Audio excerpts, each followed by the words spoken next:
All right, so in Chapter 9, Section 1, we're looking at confidence intervals.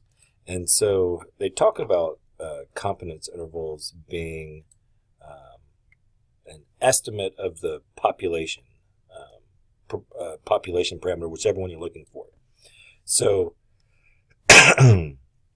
here it talks about a point estimate. So it's gives us a best guess of what the population value is. And then we want to see how confident we are in our answer. And so that just gives us an interval that we're working with. So with the homework questions, looking at number 3, it says construct a confidence interval for population proportion. So the first section is dealing with proportions at the given level of confidence. So I can go into StatCrunch and just use some of those values that they've given us. Try to make this a little bit more user-friendly for us.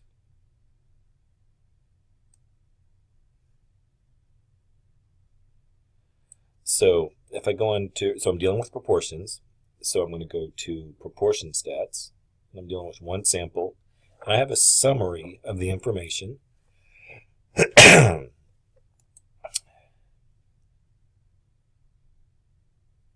So I can put in number of successes is my 80, observations is 200, and then I'm going to come down here to go to confidence interval.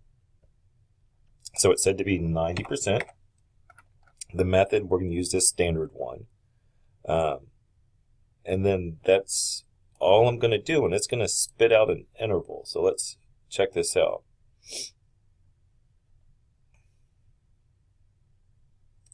And so this gives me a lower limit and an upper limit. So it gives me that lower bound and upper bound of where I think the population parameter is. In this case, the population proportion. So looking at this, if I'm rounding to 3 decimal places, I get 343 to 457. So 343 to 457. And so again, we're just finding the interval. Like if we actually did the 80 out of 200, that gives us 0.4. But it's a sample, so it's probably not exactly correct. So I am 90% confident that it's in between these values. If I wanted to increase my confidence, so let's say I wanted to be 95%, what do you think would happen to our interval? And so I'm saying that if we increased our confidence, that means we might have to spread out our interval.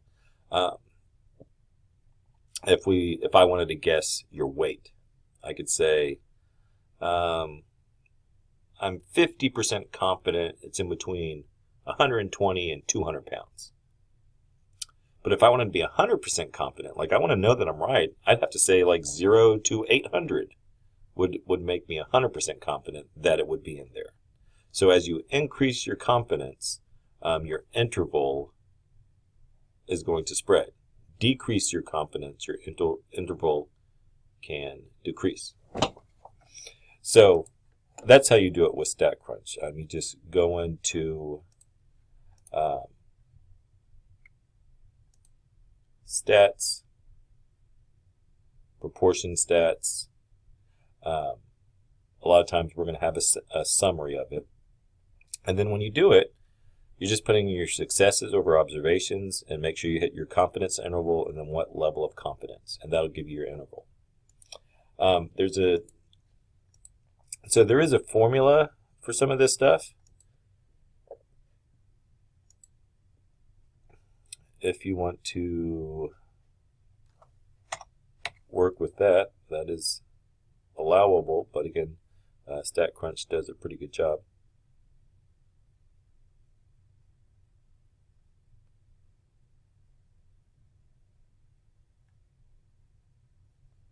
Let's see if I can get there.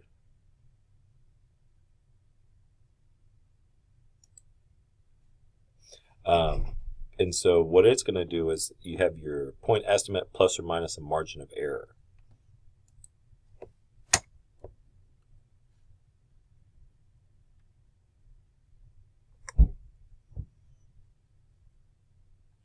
And so here is that formula. So it's your point estimate, once subtracting your margin of error, this is your margin of error, and once adding your margin of error.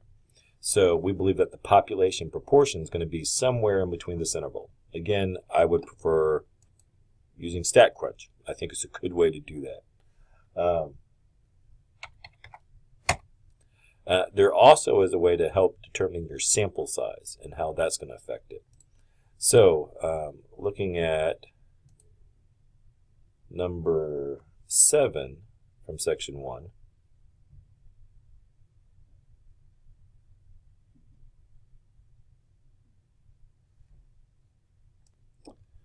So on number 7, it asked the minimum number of people to survey to make sure that I'm within 2%. So that's plus or minus 2%. That's my margin of error. And I want to have a 95% confidence. And this one said 37% of a poll responded yes to a question. And so at least how many people were surveyed, if I want to get an idea of how many people were surveyed, kind of working backwards from it, in StatCrunch, I can do there's a plus or minus 2%, a 95% confidence, and 37% of the people said yes. So in StatCrunch, I'm going to go to the same place. I'm going to go to proportions, one sample, and now I'm going to look at width and sample size. Width is talking about your margin of error. So width and sample size. And usually the thing that someone will make a mistake on with this is when they're doing width, they won't do plus or minus 2%. So to do that is 0.04. 0.04. So that's the 4%. The confidence interval they told me was 95%, so that one's good. The target proportion is 37 in this case, right? Because that's what it was believed, or that's what the poll returned. And when I hit compute, it'll pump out the sample size, 2239. So that is the amount that I need.